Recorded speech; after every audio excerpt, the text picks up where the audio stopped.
Good morning everyone. कैसे हैं आप सभी लोग? जैसे कि आपको पता है हम अपनी बायोग्राफी सीरीज कंप्लीट कर रहे हैं। पोइट्री को ऑलरेडी हमने कंप्लीट कर लिया है। तो बायोग्राफी सीरीज में आज हम देख रहे हैं नजीम एज़िकिल को। नजीम एज़िकिल का दो वर्क हमारे सिलेबस में प्रेस्क्राइब्ड है। एक तो नाइट ऑफ स्कॉर्पियन जो कि इनका खुद का फेवरेट वर्क है, और दूसरा जो है फिलोसफी। दोनों ही बेहतरीन वर्क हैं, वो डाले जा चुके हैं। अगर आपने नहीं देखा है तो जाकर ज़रूर चेकआउट कर लीजिएगा एलटी पोइट्री की प्लेलिस्ट में। आइए इसको देख लेते हैं फटाफट से। तो सबसे पहले इनके अगर हम बात करें, पेन ले लूँ मैं, वाइट लेती हूँ, वाइट, ठीक है। तो इनका फुल नेम तो आपको पता ही है। इनका फुल नेम क्या है? नजीम एज़िकिल है। और इनका जो जन्म हुआ है वो 16 दिसंबर 1924 यानी 16 दिसंबर 1924 को बॉम्बे में हुआ है। ठीक, बॉम्बे बोलो मुंबई बोलो एक ही बात है। ठीक, पहले बॉम्बे बोलते थे, अभी मुंबई बोलते हैं। तो मुंबई में इनका जन्म हुआ है। और मुंबई कहाँ है ये तो बताने की ज़रूरत है ही नहीं, कहाँ, इंडिया में। फिर अगर बात करें इनके डेथ की, तो इनकी जो डेथ है वो है 9 जनवरी, मतलब, अच्छा हाँ ठीक है, ये नहीं लगा। तो इनका जो डेथ है वो कब हुआ है? 9 जनवरी 2004 को इनका जो है वो इनकी मृत्यु हुई है। वो भी कहाँ पर हुई है? मुंबई में ही हुई है। तो ये आप इनके बर्थ और डेथ डेट के बारे में जान गए हैं।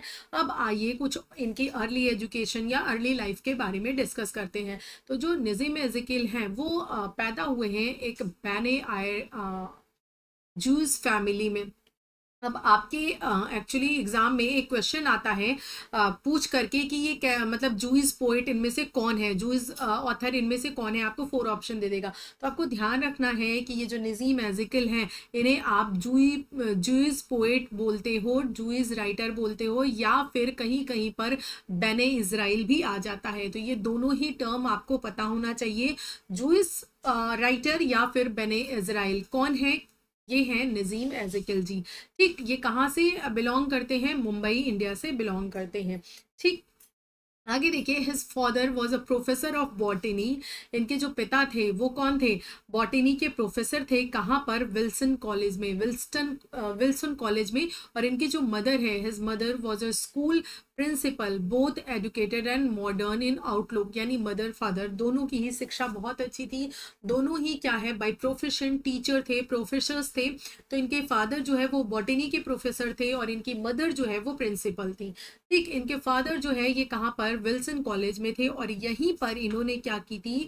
अपनी स्टडी की थी। He studied English literature in Wilson college university of Bombay. Wilson college university of Bombay में ही अपने लिटरेचर की स्टडी इन्होंने की थी। उसके बाद later on he went to Birkbeck college, university of London. इसके बाद ये, अब देखिए, घर से तो ठीक ठाक थे, यानी फादर और मदर दोनों ही टीचर थे। तो इन्होंने क्या बोला था कि लंदन, मतलब लंदन में इन्होंने इनकी जो आगे की स्टडी है वो लंदन में हुई थी। कहाँ पर? ब्रिकबेक कॉलेज में। ठीक, यूनिवर्सिटी ऑफ लंदन 1948 टू 1952 में। ये क्या पढ़ने के लिए गए थे? फिलोसफी पढ़ने के लिए गए थे। और इन्होंने खुद ने कहा है कि मेरे जीवन के मेरे 3 साथी हैं। ठीक, उसमें से इन्होंने एक फिलोसफी को भी नाम दिया है, फिलोसफी गरीबी। ठीक, ये नाम दिया उन्होंने, यानी कि फिलोसफी जो सब्जेक्ट है वो इनका कितना ज़्यादा फेवरेट रहा है। और गरीबी इसलिए क्योंकि यहाँ से भले ही उनके मदर फादर इस प्रोफेशन में थे, लेकिन जहाँ पर ये गए थे एक अच्छी सोसाइटी में, एक उसमें कॉलेज में, तो वहाँ पर इन्हें क्या है, इस तरह से फील होता था। तो ये वर्डिक्ट इन्होंने अपने बारे में दिया था। तो कहाँ पर उनकी स्टडी हुई थी ये आपको पता होना चाहिए। कहाँ पर? ब्रिकबेक कॉलेज, यूनिवर्सिटी ऑफ लंदन में, जहाँ पर इन्होंने फिलोसफी की स्टडी की थी। During his stay London he develop his interest in poetry and modern literature. Modern literature और पोइट्री में इन्होंने अपना इंटरेस्ट डेवलप कर लिया था जब ये लंदन में पढ़ाई कर रहे थे, उसी दौरान। ठीक, इनको जो है father of Indian English poetry भी बोला जाता है। ये चीज़ आप नोट कर लीजिए, एक minute. Father of Indian English poetry. ठीक है, father of Indian English poetry Nissim Ezekiel को बोला जाता है। ये पॉइंट भी आपको पता होना चाहिए। उसके बाद जब ये लंदन से वापस आए थे, after returning to India, Ezekiel worked as a teacher, editor, critic and playwright, यानी वहाँ से वापस आने के बाद इन्होंने टीचर के तौर पर, प्ले राइट के तौर पर, एडिटर के तौर पर, क्रिटिक के तौर पर काम किया था. He taught English literature at various colleges and become the head of English department at the University of Mumbai. यानी यूनिवर्सिटी ऑफ मुंबई में ये क्या बन गए थे, इंग्लिश डिपार्टमेंट के हेड बन गए थे, यानी हेड ऑफ इंग्लिश डिपार्टमेंट ये बन गए थे. कहाँ पर, यूनिवर्सिटी ऑफ मुंबई में. वहाँ पर ये पहले इंग्लिश लिटरेचर जो है पढ़ाया करते थे वेरियस कॉलेजेस में पहले, बाद में फिर ये हेड ऑफ इंग्लिश डिपार्टमेंट बन गए थे. कहाँ पर, यूनिवर्सिटी ऑफ मुंबई में. He also worked as an art critic and editor of journals such as Quest and poetry India. Poetry India और क्वेस्ट जैसे जर्नल के लिए ये एडिटर का काम किए थे, एडिटर थे, एंड आर्ट क्रिटिक के रूप में भी इन्होंने वर्क किया है. His writing reflects urban India, Indian life, modernity and human philosophy. इनकी राइटिंग्स में आपको अर्बन इंडिया दिखाई देगा, अर्बन इंडिया की झलक आपको दिखाई देगी, मॉडर्निटी आपको दिखाई देगी, प्लस ह्यूमन फिलोसफी भी आपको इनको प्रेजेंट आएगी. अगर आपको ह्यूमन फिलोसफी या फिलोसफी से चीज़ें देखनी है तो थोड़ा बहुत आपको जो है इनकी पोम है उसमें देखने के लिए मिल जाएगा, जो कि आपके एलटी में प्रिस्क्राइब्ड है. नेक्स्ट देखिए, अब इनका कुछ कलेक्शन देख लेते हैं, मेजर वर्क्स देख लेते हैं. ठीक, अगर बात करें थोड़ा सा मैं आपको यहाँ बता दूँ, इन्होंने अपनी जो बैचलर की डिग्री है, ठीक, बैचलर जो डिग्री है वो इन्होंने कब ली थी, बैचलर डिग्री इन्होंने 1947 में, यानी कि जब हमारा देश आज़ाद हुआ था उस समय ये अपने बैचलर्स कंप्लीट कर रहे थे. इन्होंने अपने बैचलर कंप्लीट किए थे, उसके बाद ये लंदन मूव कर गए थे, आपको पता ही है. फिर 1948 में ये कहाँ चले गए थे, लंदन चले गए थे. क्या करने के लिए, फिलोसफी की स्टडी करने के लिए. ठीक, तो 3 साल उन्होंने वहाँ पर अपनी पढ़ाई की थी.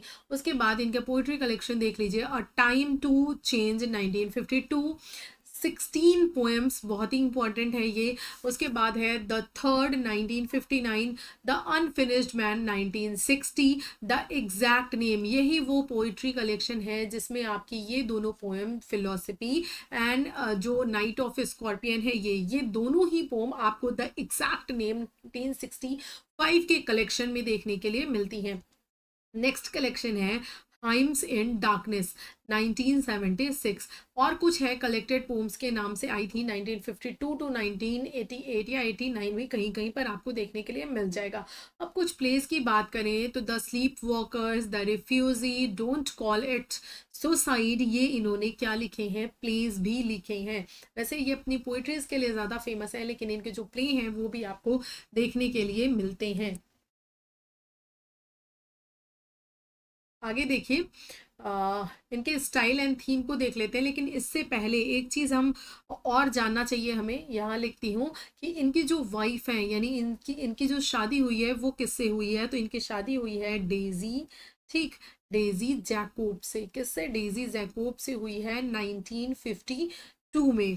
ठीक, डेजी जैकोब से इनकी शादी हुई है, यानी इनकी वाइफ हैं डेजी जैकोब. 1952 में इनकी शादी हुई है, और सेम इसी समय आपने पीछे देखा भी कि इनका पोइट्री कलेक्शन आया था 1952 में ही, अ टाइम टू चेंज. क्या आया था, अ टाइम टू चेंज आया था.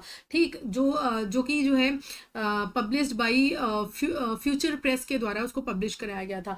स्टाइल एंड थीम की अगर बात करें तो considered the father of modern India English poetry, जो कि मैंने आपको बताया ही कि इन्हें father of modern English poetry बोला जाता है. His poetry is known for clarity, irony, simplicity and realism. Obviously इनकी पोइट्रीज हमने पढ़ी हैं, देखा है, नाइट ऑफ स्कॉर्पियन देखा है, तो कितनी सिंप्लिसिटी के साथ चीज़ें लिखी गई हैं, क्लैरिटी है उसमें, फिलोसफी में इन्होंने कितनी अच्छी बातें की हैं, कितनी डेप्थ में चीज़ें मतलब बताई हैं, जो भी हम इमेजिनेशन करते हैं उसके बारे में और सारी चीज़ों के बारे में. तो ये आपको इनकी स्टाइल और थीम मिलेगा. अगर थीम की बात करें तो एवरीडे अर्बन लाइफ को ये दिखाते हैं, फेट एंड डाउट के बारे में बात करते हैं, एलिनेशन एंड आइडेंटिटी के बारे में चर्चा करते हुए देखेंगे, कॉन्फ्लिक्ट बिटवीन जो ट्रेडिशन है एंड मॉडर्निटी है हमारी, यानी मॉडर्न टाइम पीरियड में कैसा इंसान सोच रखता है, क्या कर रहा है, क्या उसके ट्रेडिशन एंड वैल्यूज़ हैं, और जो ट्रेडिशन टाइम पीरियड है, ट्रेडिशनली इंसान कैसा सोचता था, क्या करता था, क्या उसकी लाइफ स्टाइल थी, इन सारी चीज़ों के बारे में, इन सारी चीज़ों के कॉन्फ्लिक्ट के बारे में इन्होंने अपनी वर्क्स में दिखाया है. Irony of English, Indian English uses, very Indian poems in Indian English, ये चीज़ आपको इनकी जो थीम है और स्टाइल है यहाँ पर देखने के लिए ये सारी चीज़ें आपको मिल जाएंगी. टाइम टू चेंज जो है इनका 1952 में, आपको याद रखना पड़ेगा कि ये इनका फर्स्ट जो है वो कलेक्शन है, फर्स्ट पोएट्री कलेक्शन है जिसे बहुत ज़्यादा अप्रिशिएट किया गया था। उसके बाद इनके अवार्ड्स को पढ़े बिना तो हम जा ही नहीं सकते हैं, यानी इनका जो अवार्ड है वो बहुत ज़्यादा इम्पॉर्टेंट है, जैसे कि पद्मश्री है, साहित्य अकेडमी अवार्ड है, ये सारी चीज़ें इन्हें जो है वो मिली थी। लेकिन इसके पहले मैं आपको एक चीज़ और बता दूंगी, 2 ईयर आपने और याद रखने हैं। फर्स्ट जो ईयर है वो 1947 का ईयर है, जब इनको इनवाइट किया गया था, इनको इनविटेशन मिला था यूएस गवर्नमेंट की तरफ से। ठीक, तो पूछा जा सकता है जो इंटरनेशनल विजिटर प्रोग्राम है उसके तहत, इंटरनेशनल विजिटर प्रोग्राम के तहत इन्हें यूएस गवर्नमेंट के द्वारा 1947 में इनविटेशन मिला था। साथ ही साथ एक ईयर और आप याद रखोगे 1975 में इन्हें जो है वो ऑस्ट्रेलिया, सॉरी ये क्या है मैंने उल्टा लिख दिया, 47 नहीं 74 है, क्योंकि 47 में 74 उल्टा लिख दिया था मैंने, 74 है। ठीक, 74 में इनको यूएस में इनविटेशन मिला था। उसके बाद 75 में ही इनको जो है ऑस्ट्रेलिया से as a cultural award visitor के तौर पर इनको जो है जाना पड़ा था इन्हें वहाँ भी। तो 2 जगह, एक यूएस, दूसरा जो है ऑस्ट्रेलिया से उन्हें ये चीज़ें मिली थी, वहाँ पर इन्वाइट किया गया था। ये चीज़ आपको ध्यान रखना है। अब बहुत इंपॉर्टेंट जो है वो देखिए साहित्य अकेडमी अवार्ड है, जो कि 1983 में मिला था लेटर डेज स्लैम्स के लिए। ठीक, लेटर डे स्लैम्स के लिए साहित्य अकेडमी अवार्ड 1983 में मिला था, एंड पद्मश्री 1988 में मिला था। One of the India's highest citizen award जो होता है पद्मश्री, हमारे इंडिया का सबसे बड़ा, सबसे अच्छा जो हाईएस्ट सिटीजन अवार्ड जिसे बोला जाता है, वो उससे इन्हें नवाजा गया था 1988 में। Widely recorded as the pioneer of the post independence Indian English poetry के तौर पर इन्हें जाना जाता है।